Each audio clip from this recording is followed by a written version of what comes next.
Hello readers, I'm the Avid reader, and today I thought that I would talk about The Dictator's Handbook, which is my favorite non-fiction book ever written. And this is a book written by Bueno de Mesquita and Alastair Smith in 2011. And I believe that this is the perfect book to understand how power politics works. And if you want to understand the mindset of dictators, then you should read this book, because we demonize dictators, and true, they are evil often and they do horrible stuff. But when you read this book, you understand why they act the way they do. And they act the way they do out of rational self-interest, not just because they're evil or bad. And this book basically explains the rules of how you become a dictator, how you stay a dictator, what leads a dictator to lose power and be replaced by another dictator, or how a dictatorship can transition to democracy. And there are several power laws for dictators. But the main rule is that no one rules alone. So the authors call it selectorate theory. I call it the game of keys, because you need a certain amount of keys to stay in power. And these people who keep you in power in both democracies and dictatorships, they're known as the winning coalition. And in dictatorships, you want this to be as small a group of people as possible. And these are usually the top level bureaucrats, the top generals, the top police officers, the top regional leaders. Those are the guys who keep you in power. So if you look at Putin, who keeps him in power? It's the heads of the army, it's the heads of the FSB, it's the head of the Wagner group, and it's the oligarchs who control the economy. Those are the guys who keep Putin in power. And if you displease your group of keys that keep you in power, then you may be removed. That's why you need to keep them happy through quasi-bribery, or purge them and replace them with other keys. So that's why dictatorships are so corrupt. Corruption is natural when there's absolute power, because the guys under you serve you because of their own self-interest. And that is that they have a guaranteed career, that they're often bribed with huge sums of money, or they get a nice big house, or they get beneficial posts for their own family. And those people have also keys under them to keep charge of. So for example, you may have the regional governor, but then under the regional governor, you may have the chief of police, and then the deputy regional governor. And the regional governor also has to keep them happy. And it goes down the hierarchy like that, how you need to keep different people happy. But you want to have the list of people that you need to keep happy as low as possible, and then you can keep more of the money to yourself. Which is why a lot of dictators are really, really rich. They have billions of dollars, even though they haven't done anything productive for society, really. How do you get to power? Well, you usually get to power when the current leader is unpopular, and when you can convince some of the keys to replace him with you. And also, a revolution only happens because the army allows it to happen. You need to keep the army happy, so they better be getting decent food compared to the rest of the population. An example of the consequences when this didn't happen was when in World War I the Russian Tsar banned alcohol, but alcohol tax made up 1/3 of the revenue of the Russian government. Without that tax, the Russian army was paid a lot less, which made them resentful of the Tsar, which meant that they didn't react when the Russian people revolted and replaced the Tsar with another government. This also happened in Egypt, where one of the reasons that Mubarak was removed from power was that Obama had just cut foreign aid to Egypt, which is a large percentage of the Egyptian budget, which means the army is no longer satisfied, so they allow him to be replaced by someone else, but then the guy who replaces Mubarak is not in the army's interest, so then they perform a coup against him and stay in power. So the army is always self-interested. And when you're a dictator and there are other ambitious people around you who helped you to come to power, then you have an interest in purging them. That's one of the reasons you had Hitler kill Ernst Röhm during the Night of the Long Knives.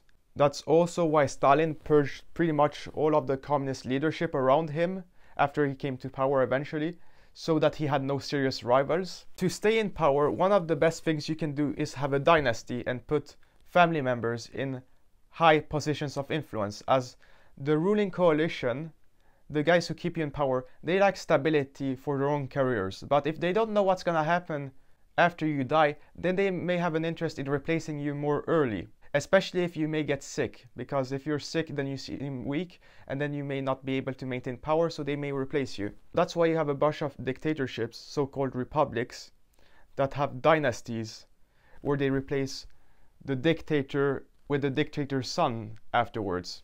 And then you have a peaceful transition of power. This has happened in Syria with the presidents, where they replaced Hafez al-Assad with Bashar al-Assad. And this is what just happened in Cambodia, where the dictator Hun Sen gave power to his sons. So this is a relatively normal practice in dictatorships. And this, of course, most famously has happened in North Korea, with the Kim dynasty ruling there since the 1940s, passing power from father to son to grandson. When you're in a dictatorships, you don't really have to care about your people usually. You want to steal as much wealth you can from them and keep the guys who keep you in power happy, which is why dictatorships are poorer than democracies. And it's not in your interest for your people to develop necessarily, because if they develop, then the keys around you are thinking, hey, you're not giving us much money as we want to us.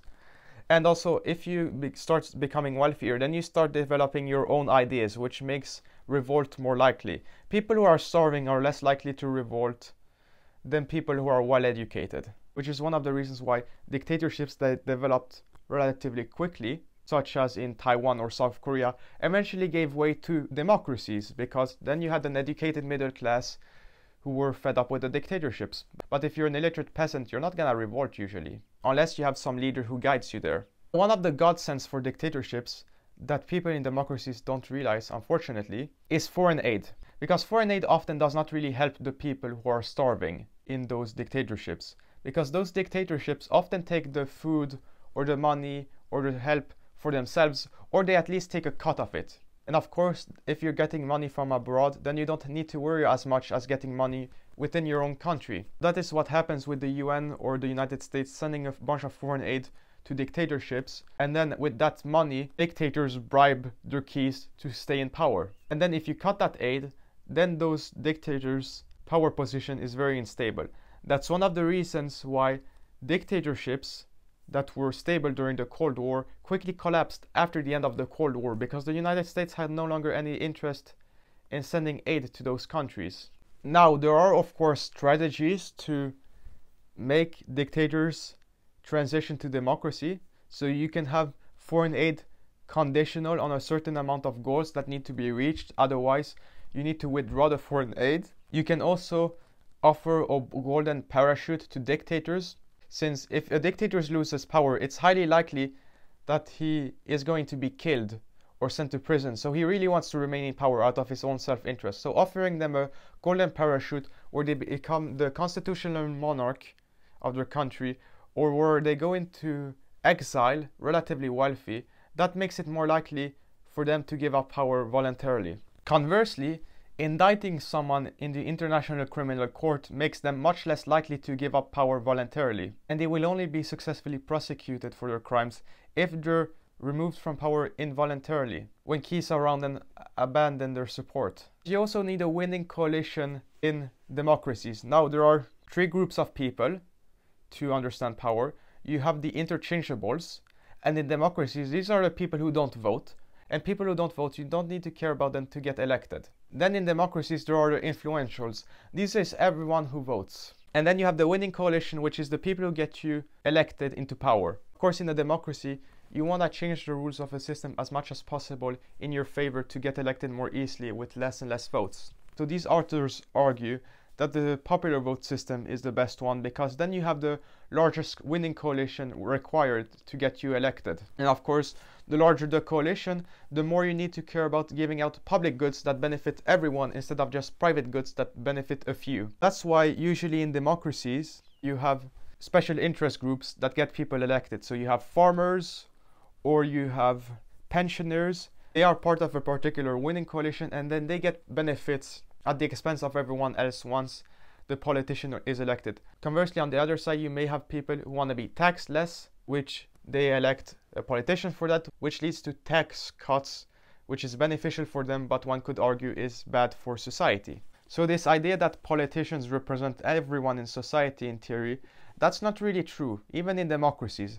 You represent the winning coalition, the people who elected you, or the people who keep you in power in dictatorships. Now, in dictatorships, this can be a very small percentage of people, maybe even less than 1%, which means that you treat 99% of people like dirt. While in a democracy, it can still be a minority of the people you focus on, especially if you have an electoral system that doesn't require you to get a popular vote majority. For example, in the United States, you have an electoral college, which means you need to get majorities in districts. If you win enough states, then you become president with enough points. But you don't need to get all of the votes in those districts. You just need to get enough districts to win. So that means you can still get elected with a minority of the vote. And vote splitting between other candidates is the best thing for you. That's why the Conservatives, for example, in Britain got elected in 2015 with only 1/3 of the vote, but they still got half of the districts, so they got a majority. Because you had vote splitting between Labour and the Liberal Democrats and UKIP. Now, of course, you can have gradual reform and bring economic development to your people in a dictatorship, but you need to be sure to maintain power by still repressing them to a certain extent. This is what happened in China under Deng Xiaoping, where he opened up the economy, but he made sure to keep the Communist Party of China in power, which removed the risk of him being removed in an internal coup with the Communist Party. In contrast, you had people like Khrushchev and Gorbachev in the Soviet Union, who opened up society too much, which led to Khrushchev being removed by the Communist Party of the Soviet Union and being replaced by the more repressive Brezhnev, and then Gorbachev eventually lost power to Yeltsin and the Democrats, and almost was removed himself in a KGB coup. And one of the best things for a dictatorship, for a dictator to remain in power, is to have national resources like diamonds or oil or gold produced within your own country. This means that instead of bothering your population, you can just sequester off a part of your country, get a bunch of money from that rich natural resource, and not have to care about your populace. This is why you have several OPEC states that are relatively stable dictatorial monarchies compared to other countries that don't have the oil to keep the ruling coalition in power stably. And one of the themes in this book is that democracy is better for the population than dictatorships, because how the power relations work there encourage economic development. As you cannot just focus on one small group, it's in more of your interest to just bring public goods to society as a whole, which encourages economic freedom, in contrast to the corrupt socialism you have in dictatorships, where it encourages you to provide good public goods such as public healthcare or public education that's of high quality. And those were just some of the principles that I learned from reading Dictator's Handbook. And this was my first nonfiction book I think I ever read. I read this back in 2019, so over 4 years ago. And I love this book. There's no better nonfiction book to understand power relations. I skipped over a couple of the principles in this book that they talked about, which I don't believe are quite accurate, because they've applied their principles of power to corporations and stock owners.